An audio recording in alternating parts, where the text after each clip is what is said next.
Hello everyone, my name is Nadiia Koval and I represent the Ukrainian think tank called Foreign Policy Council Ukrainian Prism, and on the invitation of International Institute for Peace, today I would like to share with you some thoughts about how the pandemic of COVID-19 is managed in Ukraine, how it influences its political, economic and social life.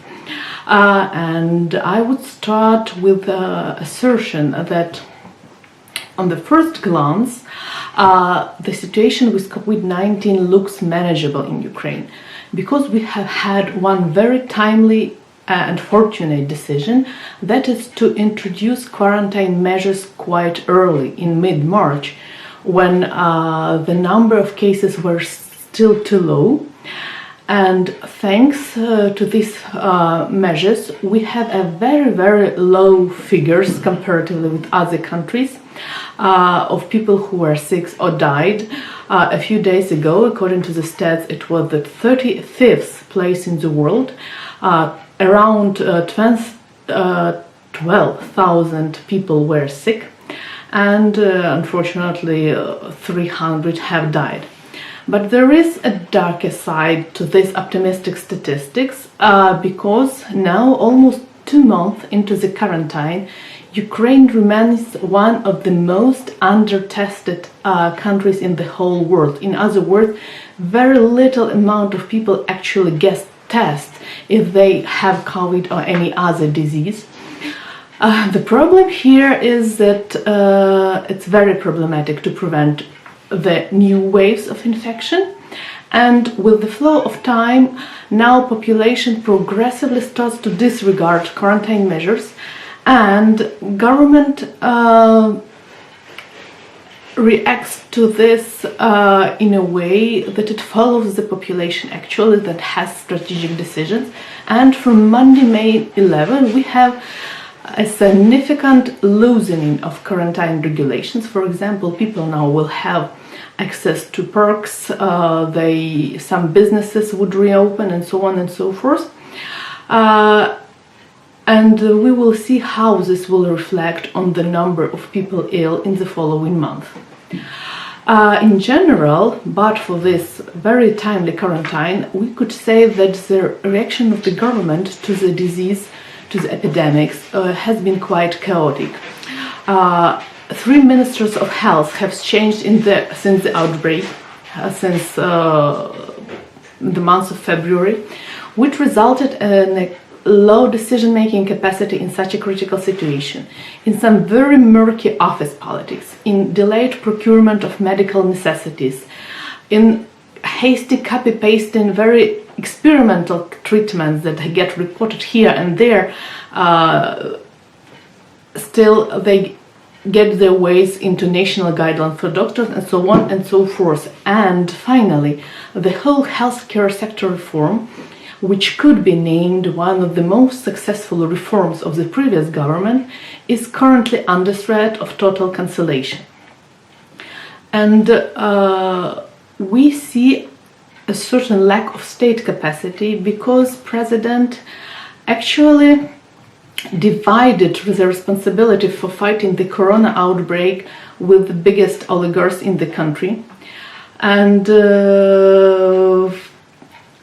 also the task supplying Ukrainian hospital, helping Ukrainian doctors, was taken by different volunteer initiatives, which is quite traditional for Ukraine since 2014.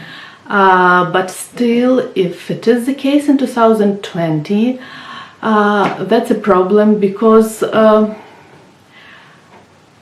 this should be an institutionalized system under the supervision of the Ministry of Health. Still, to a great degree, we have to rely on goodwill of the oligarchs in the regions that were given to them, in a sense, and on the different volunteer associations to which people just send their money directly.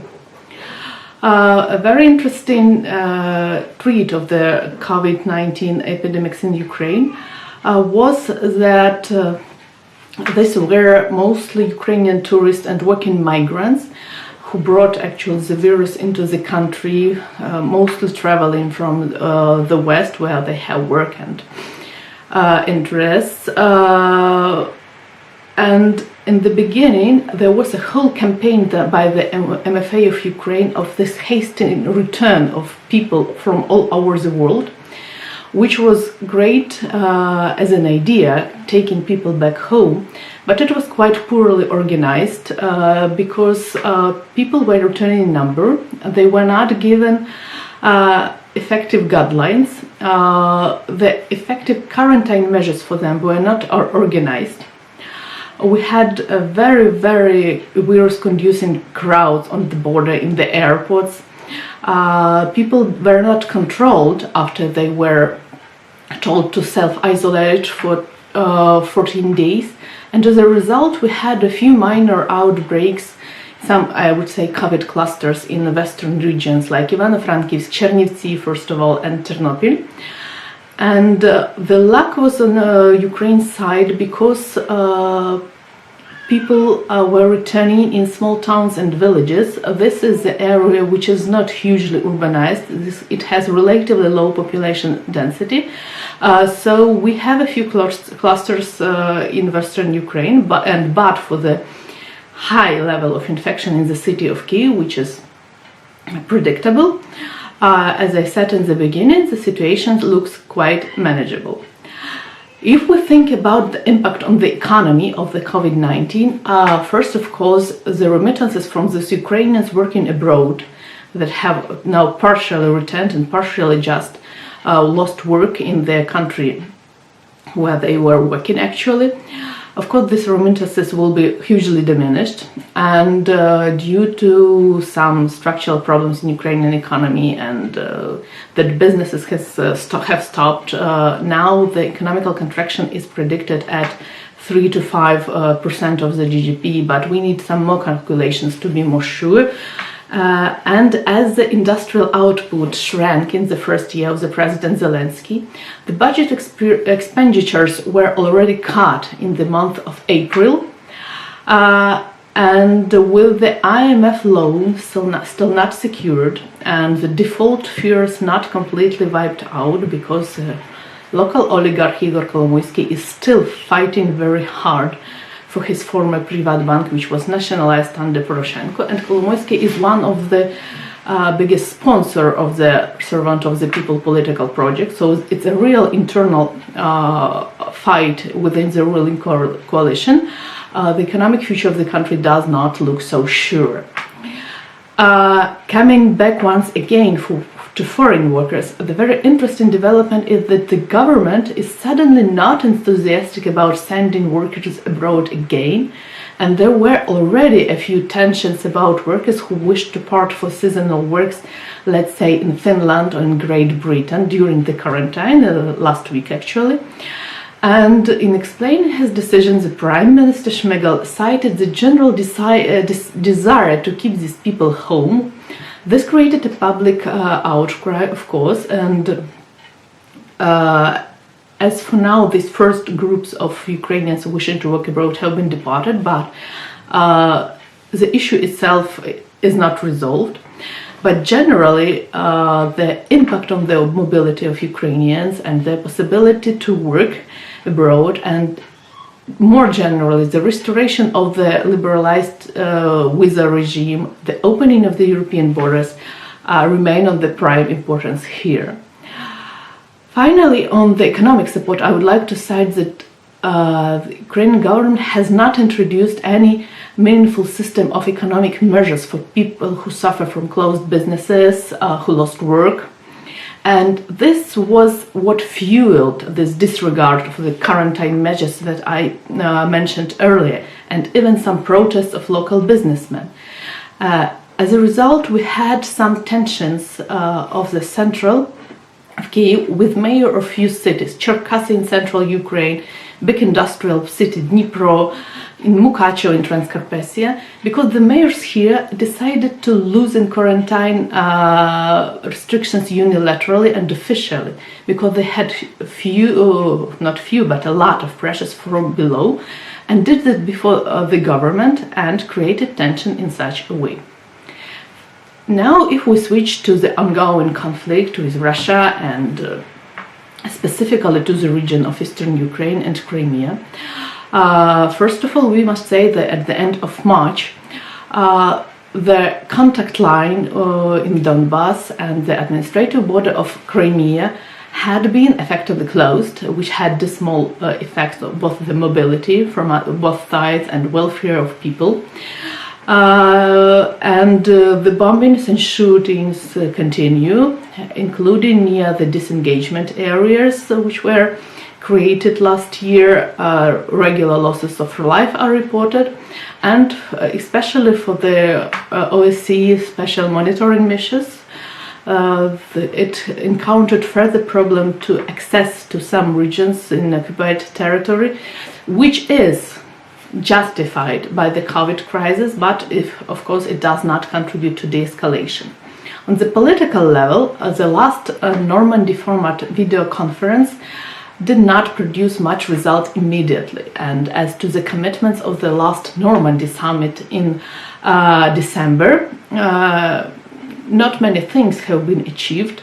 There was some progress over this month as to prisoner swap, and still it was not all for all prisoner swap, but very, very partial and selective, I would say. Nevertheless, Mr. Andriy Yermak, who is now head of the presidential office and assumes more and more power within the internal structure of Ukraine, he continues to push very hard through his informal channel with Russia's Dmitry Kozak, and pushes different initiatives on how to speed up the processes in trilateral contact group, which works in Minsk.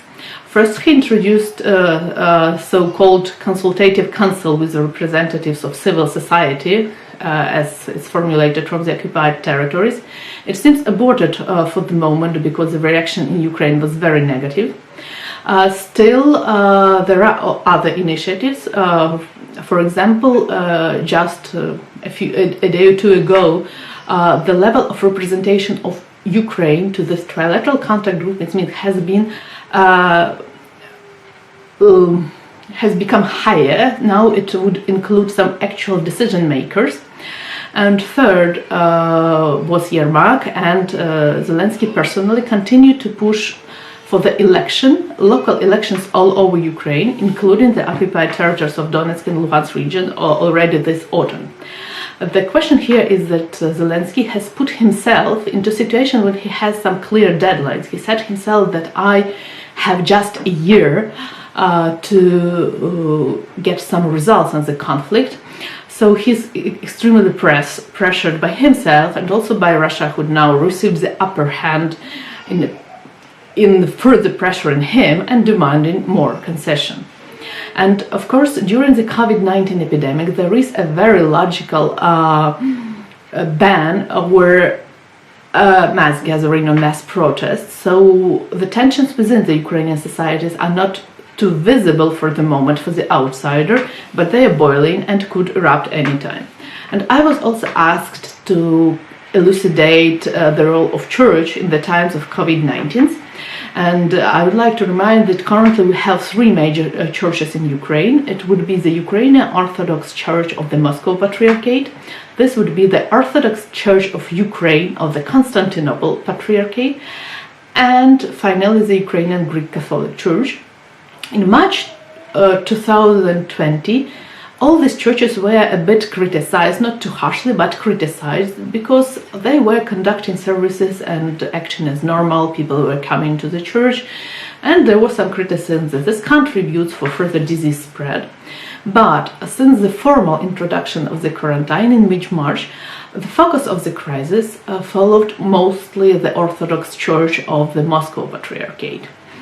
The church has actually defied the quarantine measures to a point. It encouraged people to come to services. The head of the church has produced some videos and sermons and openly asking people just to come to church, let the God prevail. And this was very interesting because it was contrary towards the same church, Orthodox Church of the Moscow Patriarchate, the mother church, if we can say so, was doing actually in Russia, where the church was very diligently complying to the let's say quarantine rules. In Ukraine it was not the case. So while Orthodox Church of the Constantinople Patriarchy and Greek Catholic Church have introduced so-called online church services for people to watch at home, or have effectively closed the churches for public, the Orthodox Church of the Moscow Patriarchate still insisted that church life should go as normally, and these tensions exacerbated during the festive periods. We had Palm Sunday and of course Easter, the greatest let's say holiday of the year. People did rush to churches in numbers, and the government, which is currently, we could say, supportive of this Moscow Patriarchate Church, has chosen not to interfere, citing the freedom of religion, and even promised if some quarantine measures were let's say broke, it would not interfere, it would not punish too harsh the church, and so on and so forth. Now that the festive period is over, the tensions have subsided, but monasteries, including big ones like Kyiv-Mohyla Lavra or Pochayev Lavra, they are quite COVID-stricken. There are church dignitaries who are ill, and we can see even on the map of spread of virus that people has got some infection there. But generally, again, the infection in the country is contained. We would see if it spreads further after this Easter period. And finally, now the biggest question is what will happen after May 11th, because although the government, pressed by people from below, decided to loosen quarantine measures, still the dynamics is not as optimistic as the government would like to. So this remains a question and a challenge for Ukraine. Thank you very much.